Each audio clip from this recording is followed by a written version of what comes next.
Hey everybody, back with a follow-on video here for my the video I did on the Amiga.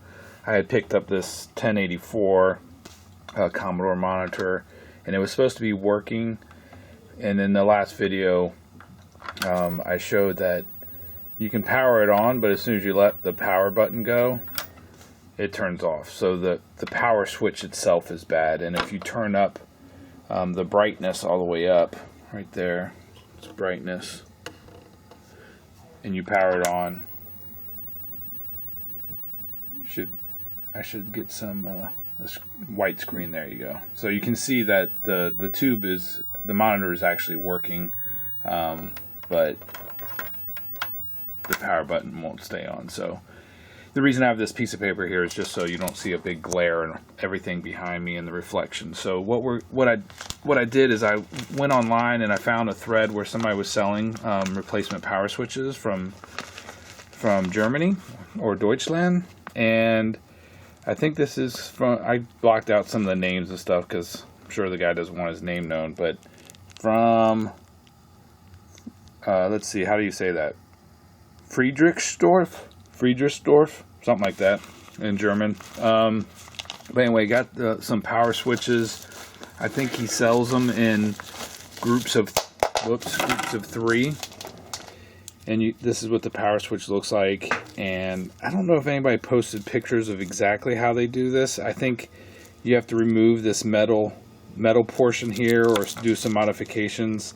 But anyway, I figured what we'd do is take apart this monitor, figure out what mods we need to make. I think we got to cut off these 2 tabs right here and use these other tabs. So I'll document this fix, and I also have, he sells them in packages of 3, I guess, just to make it worth the shipping expense. So I might offer something at the end of the video if somebody, I don't know, likes my channel or follows my channel. I don't know, maybe I'll give one of these away or something like that. So alright, let's get started. Alright, so I had to remove one screw there. This is what it looks like so far anyway. I haven't taken it off. There's a screw up inside here. I also have a little mat here that I put on the, so I could put the face of the tube without scratching it up on something. So it's a little rubber mat. There's one there, one there, one right there, and one right there, and I also undid the power cord there. So I think that's all it takes to pull this thing off, which I don't think alright, and it looks like something's connected, maybe the neck socket? No, the speaker. So let me put this back briefly. I have not obviously needed both hands to disconnect that speaker. All right, I have it, the case off. There's a power switch, and I started reading the guy's post. I'm thinking maybe I should cap this thing while I have everything off. This looks like a ground strap that's tied to the neck board, and I'm not really worried about discharging the monitor right now, but you probably should, but I'm probably not going to with the anode cup because I'm not messing with it. But it looks like I'm gonna have to desolder this because I need the power switch is right here. I need to get this power board off, which is what the line cable is attached to. There's also a screw there that I removed right there. It looks like for grounding. And then if I look up underneath of it here, you can see there's some ground straps from the power board to the bottom of the main chassis board there that I probably need to desolder to get this thing off. So I am going to desolder that, and there's a little tab as well right here. This black case for the power board, if you press up on this tab, it'll slide right out, but it's not coming all the way out because of some of those grounding wires there. One's tied to the neck board and one's tied to the underside of the monitor chassis itself. So let me get my desoldering gun out right there and do some desoldering so we can get this thing. Okay, I have music playing, so I'll be quick. But anyway, this is the underside of the monitor chassis. I had to desolder these ground straps, and then I desoldered the one ground strap to the neck board. So should come right out. Let's see. I'm not doing this on a tripod, so I'm just going to pause and then do work and then come back and show. I got everything out. I ended up putting the camera on the tripod, but I figured what I'd do real quick is just so you can see this. I have this ESR meter. If you watched any of my other videos, I've tested these things. There's the ESR meter anyway. I just figured I would test a couple of these caps real quick. Whoops.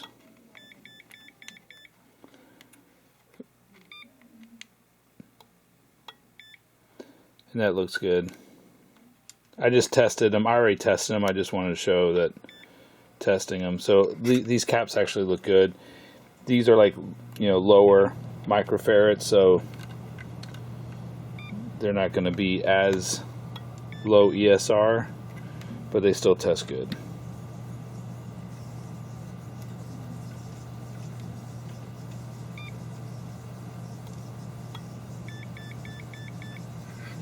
And you gotta make sure you're making good contact and everything. There we go. So anyway, so those are good. I mean, looks like probably a B+ filter cap on here. I haven't studied the schematic for this thing, but anyway, you can see that once I desoldered the grounding straps off the board, which was right there, and these two that were on the bottom of the monitor chassis. This is the switch right here, and I know we have to unscrew these two screws here to get this switch out, and then basically solder these two wires in the same spots on the new switch. So here's the new switch like this, and I'm going to cut these. I don't even know, do I need to cut those? Yeah, I'm going to cut these off, and it looks like it's pretty, yeah, it looks almost identical. I don't know if I have to remove this metal piece here or not, but that's what I'll do. I'll be right back. So I ended up getting it hooked up. What I did is with these tabs in the back, because the holes to put the wires through are way down low, I just bended the tops of these over as like little hooks. I did cut those parts off there, and then I was able to kind of solder them in there. Blue and brown up front, and black and white is your input, and then your brown. Blue goes with white, brown with black, etc. So it's in there. It's a decent solder job, not great. The other thing I noticed that helped was actually taking this retaining clip out. So I need to put that back in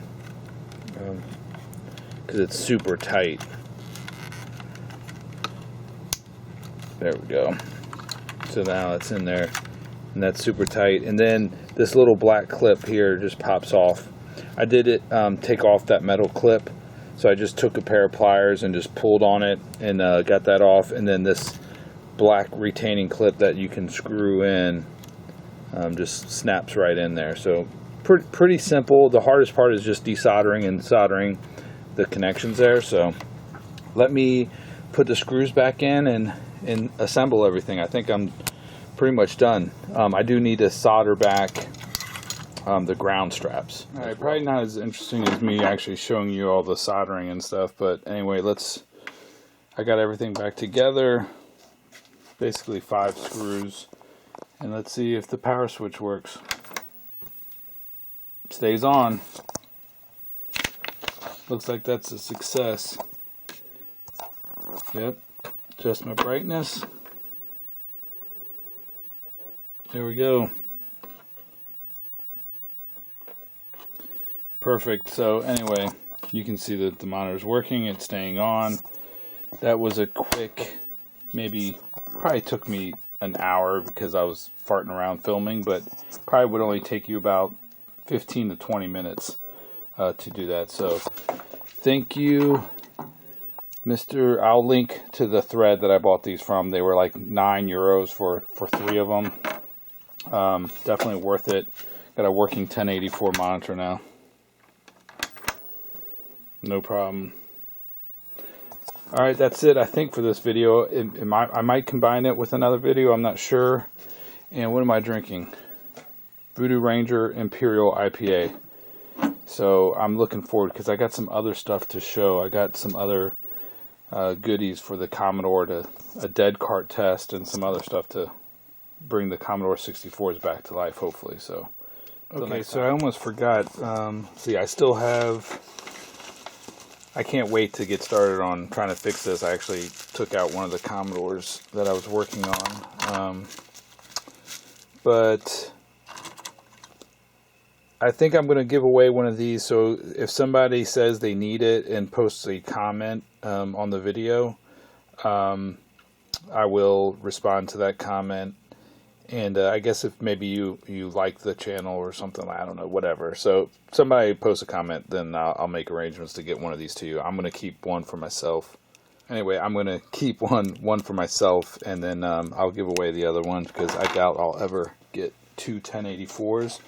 But the other thing I wanted to do to tidy up this video is to, and I know I'm working over an open C64 case there, but I picked up some stuff because I just got, picked up these C64s. There's a website called TW, the future was 8bit.com, TFW8B.com, and I bought some stuff from them, and I figured I would just show real quick what I got. So everything is really well packaged. This comes from the UK, and this is a monitor cable. So it's got DIN style on this side, and then separate Luma, Chroma, and audio on that side. I got that. Looks like he gave me an eraser, maybe, and a pen, which is nice. Thank you. And let's see, what else did I get?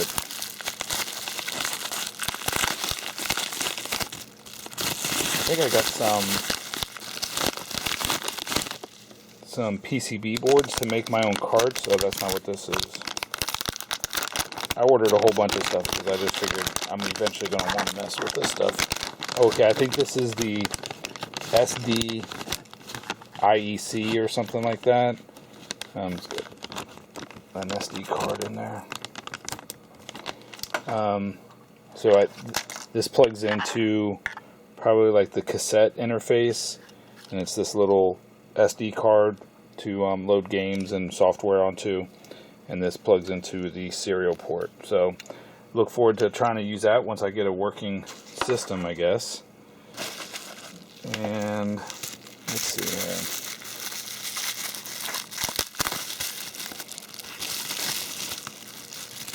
What is this? I don't even remember what I ordered.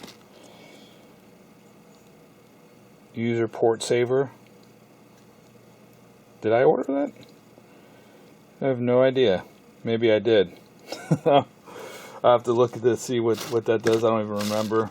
But I think I just added it, or maybe he threw it in there. I'm not sure. I'll have to go look at what the heck I ordered. Alright, these are the make your own cart PCBs. So it's 64 8K cartridge, has like a little reset button on it, and you can make your own carts with those PCBs. That's pretty cool.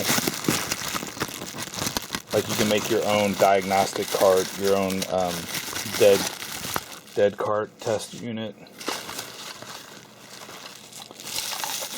And this should be static free, but this doesn't work anyway, but I'm sure it's not good to have this packing material on it. I got some clear carts, so I can actually put those PCBs in some carts. That's cool.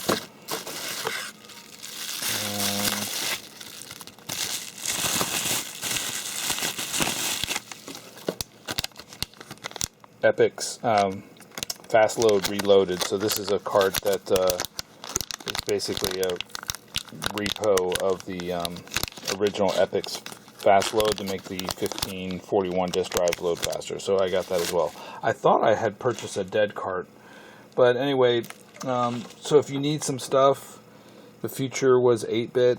It's got some definitely some cool stuff to sell to the Commodore collectors. So I definitely recommend that. And I'm going to build some my own carts, probably my own dead cart. I did get this other thing from somebody on the web, which is a different cart PCB called the Versa 64 cart. And so with jumpers, you can determine, I don't know, you have to go research this a little bit more, but you can determine like which part of the memory that the C64 is accessing and stuff. That's what these jumpers control. And I guess the dip switches control which address pins are high or low to change the functionality of the cart or what type of cart it is. But anyway, it says that it was set up for a C64 dead cart. And hopefully I have it jumpered correctly, but so far I just have a black screen. So I think it is probably the PLA chip, and I just ordered some PLA chips too. So I'll go through troubleshooting this on the next video. I'll just wrap that up. So anyway, anybody who makes a comment that they need this, and in the continental United States, so only for the US, to avoid shipping overseas, I'll ship you this 1084 replacement power switch. So cool. Hope you enjoy. Bye.